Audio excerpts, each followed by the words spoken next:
आपल्या सर्वांमध्ये आहेत. त्याच्यामुळे मी त्यांना बोललो, सगळ्यांनाच लढायचा अधिकार आहे, पण बारामतीकरांनी ठरवलेलं आहे. आधी पण ठरवलेलं, आता पण ठरवणार, भविष्यात पण ठरवणार. कारण अनेक वर्षापासून जे विकास काम आपल्याला आजपर्यंत दिसत आहेत त्या आदरणीय दादांमुळे, पवार साहेबांमुळे. मी तुम्हाला माहिती आहे, सगळ्या निवडणुकीत पूर्ण पवार कुटुंबाचा उल्लेख केला. या आधी पण, म्हणजे आधी भविष्यात पण ते करत जाईल. कारण सगळ्याच पवार कुटुंबातल्या सदस्यांनी, बारामतीच्या सगळ्याच कुटुंबातल्या सदस्यांनी एकत्रित येऊन काम केलंय. राजेंद्र काका असू द्या, सुप्रियाताई असू द्या, पवार साहेब तर आहेत, श्रीनिवास काका असू द्या, दादांचं तर सगळ्यांना कायमच दिसत आलं आजपर्यंत. सुनेत्रा वहिनी असू द्या, त्यातल्या त्यात तुम्हाला सगळ्यांना एक सांगू इच्छितोय की आमच्या पिढीतल्या, म्हणजे रोहित दादा, पार्थ दादा, युगेंद्र, मी, आमच्या पिढीतला मीच होतो पहिल्यांदा प्रचार केला 2014 मध्ये.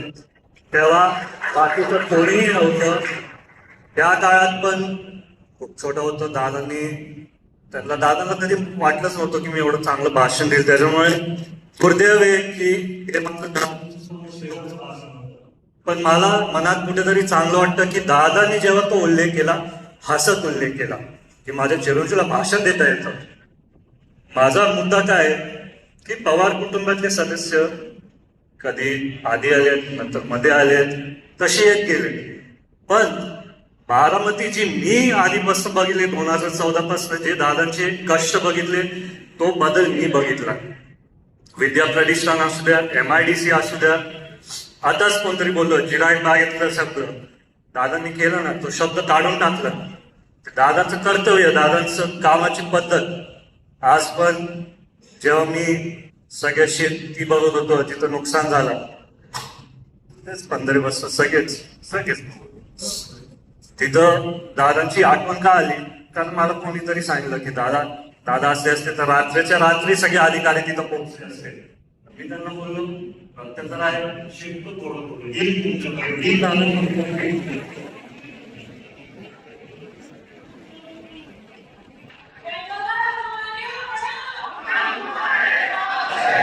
आज खरं तर मला एक व्हिडिओ दाखवायचा. किती वेळ लागणार आहे त्या स्क्रीनला? ह्याच्यावरती वेळ लागतो, मी बोलतो ना. नाही तर त्यातल्या त्यात भरपूर विषय जे माझ्याकडे आलेत, त्याच्या संदर्भात मला वाटलं की आपण सर्व चर्चा करू, एकमेकांबरोबर संवाद साधू. पण काय, आपल्या बारामतीकरांनी पवारचा आवाज ऐकला आहे तर ते बोलतात की ऐकायचंच नाहीये. त्याच्यामुळे सगळे इथं माईक ओढी चालू झालं. पण तसं नाही हो, सगळे आपण एकच कुटुंब आहे. सगळ्यांबरोबर संवाद साधायला कधीतरी वेळ मिळतो. आताच मला खूप मागणी आली की तुम्ही गावाला गेला, पुढे आता कोण बोललो, कोण लोकसभेत फिरलो, विधानसभेत फिरलो, काहीतरी फिरणार, भविष्यात पण फिरणार, काय फिरणार, बारामती चालली आहे.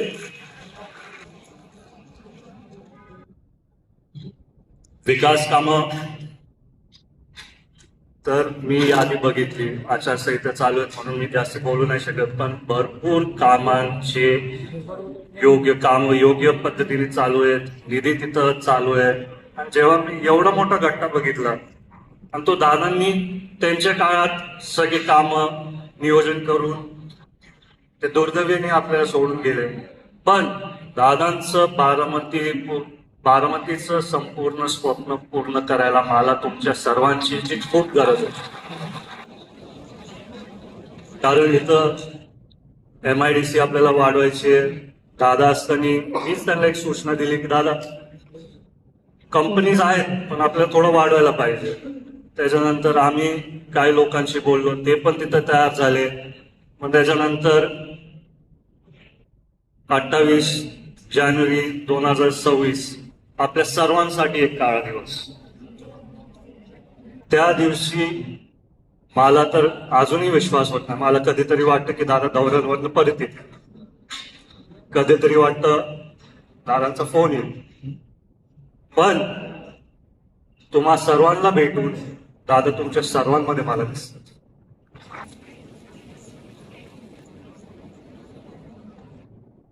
मला काय पत्रकारांनी विचारलं की तुम्ही पत्रकार परिषद घेणार होता, त्याच्या संदर्भात काय झालं.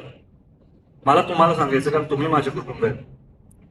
सीआयडीने माझं रक्त घेतलं, डीएनए चेक करायला. सीआयडी अधिकाऱ्यांसाठी बरोबर मी कायम संवाद साधला. ज्या दिवशी दुर्घटना झाली मी आपल्या डीवायएसपीला सांगितलं काहीही करू, सचिन पवार येते, सचिन पवारला मी सांगत होतो काहीही करून मला ते ब्लॅक बॉक्स दोन्ही पाहिजे. ते दोन्ही ब्लॅक बॉक्स मिळाले, दोन्ही ब्लॅक बॉक्सचे फोटो आपल्याकडे. पण कारवाई होऊ द्या, अहवाल लिहू द्या, मग नंतर एकदा पूर्ण बाहेर आल्यावरती आपण बोलू. त्यांना मी बोललो माझे काय मुद्दे होते ते रोहिदासांनी स्वतःनेच सांगितले, तर मी परत जाऊन तेच बोलायचं का. तर आपण कुठे गेलो, आपण नवीन मुद्दे मांडायला पाहिजे, खरे मुद्दे मांडायला पाहिजे. आता अपघात का घातपात मला माहिती नाही. ज्या लोकांनी तो व्हिडिओ बघितला त्यांच्या सगळ्यांच्या मनात शंका आहे, प्लेन असं होऊ शकत नाही, आपल्या सगळ्यांना माहिती आहे. तर त्याच्यात मी पण तो एक व्हिडिओ टाकला रोहित सिंगचा विमानात झोपलेला. तिथं पण मी लिहिलं की याच्यावरती अटक करा, जोपर्यंत पूर्ण कारवाई होत नाही तोपर्यंत त्यांना अटक करून ठेवा.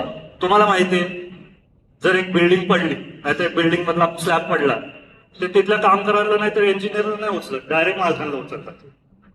कुठल्या तरी रेस्टॉरंट मध्ये नाही तर कुठेतरी आग लागली तर आता गोव्यात काहीतरी झाले तर दोन मालकांना लंडनवरनं उचलून आणलं पोलिसांनी. तर मला कुठेतरी वाटतं या कारणात तिथं का ते मतभेद करायला लागले. पण दादा पण सरकार दादाची मी सर्वांनीच महायुतीची सरकार निवडून आणली. त्यातल्या त्यात बहिणी आता उपमुख्यमंत्री आहेत, त्यांनी पण त्यांच्या वतीने सीएम साहेबांना सांगितलं सीबीआय इन्क्वायरी करा. तर आपण थांबलोय, आपण करू, व्यवस्थित करू. दादा कशी व्यवस्थित करायची, वेळ लागायचा पण माहिती पूर्ण घेऊन द्यायची. माझ्या पण मनात मला खूप बोलायचंय. मी पत्रकारांना बोललो फायनल अहवाल येऊ द्या, त्याच्यानंतर माझ्याकडे पण खूप काय काय जे आहे, जे समोरील ज्यांनी इन्व्हेस्टिगेशन अधिकारी नाहीतर या लोकांना मदत होईल. काय काय वेळेस काय होतं माहितीये का, जर हे मुद्दाम झाले तर ऑलरेडी ती माहिती तिथनच मिळते, मग ते बोलतात अरे आपण हे लपू.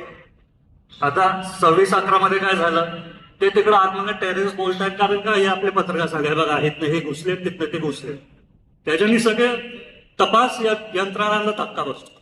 त्याच्यामुळे मी नाही बोललो, माहिती आहे पण थोडं तपास यंत्रणांना त्यांच्या हिशोबाने व्यवस्थित कारवाई करू. मला माहिती आहे सगळ्यांचीच आशा आहे की आपल्याला नेमकं माहितीच पाहिजे दादाला काय झालं, तोपर्यंत आपण काय थांबत नाही आणि थांबणार पण नाही. तिथं दुसरी एक महत्वाची सूचना मला द्यायची आहे की दादा गेल्यापासून आपल्याच पक्षाला का सगळे टार्गेट करतात. आता खरातांच्या ह्याच्यात बाकीच्यांचे पण सगळ्यांचे फोटो आले, पण नाही इकडंच टार्गेट करा, मग नंतर जेवळच्या वेळेस त्यांनाच टार्गेट करा, मग प्रफुल्ल भाई सुनील तटकरे साहेब त्यांनाच. अरे बाबा पक्ष आपला पहिला आपण एकमेकांना सांभाळून घेऊ, मग बाकीच्यांचं काय करायचं आपण करू. त्याच्यामुळे तुम्हाला सर्वांना सांगतो की कुठे मनात वाईट वाटू नका घेऊ. प्रफुल्ल भाई नाही तर सुनील तटकरे साहेबांचं ते पण होते जेव्हा आपण हा निर्णय घेतला वहिनी साहेबांना उपमुख्यमंत्री करायचा आणि राष्ट्रीय अध्यक्ष करायचा. मी तुम्हाला हे का सांगतोय, कारण 29 तारखेला जेव्हा दादांची अंतिम संस्कार चालू होते तेव्हा बाकीच्या लोकांनी जाऊन काय चालू केलं, विलिनीकरण विलिनीकरण विलिनीकरण. दादा 28ला चालू ना, मला 29ला कळलं. तर तुम्हाला माहिती आहे जेव्हा इंदिरा गांधी गेले तेव्हा किती दिवसात 2 तासात शपथ घेतली. आता तुम्ही मला सांगा एक दादांचं कुटुंब म्हणून, कुटुंब म्हणजे आपण सर्व जर 13 दिवस थांबलो असतो आणि आपला पक्षच राहिला नसता तर काय झालं असतं. त्याच्यामुळे निर्णय पारदादांनी वहिनीने आपल्या सगळ्याच पक्षातल्या आमदारांनी एकत्रित घेतले. आज तसंच दादांना चालतं, दादा लगेच कामाला लागा, कोणी थांबायचं नाही, लगेच उठून कामाला. तसंच त्या दुकानात आम्ही तुमच्या सर्वांसाठी बारामतीकरांसाठी लगेच तिथं मुंबईला गेलो. रात्री पहाटे 4 वाजता पोहोचलो. दुसऱ्या दिवशी शपथविधी कोणी टाळ्या वाजवलं नाही,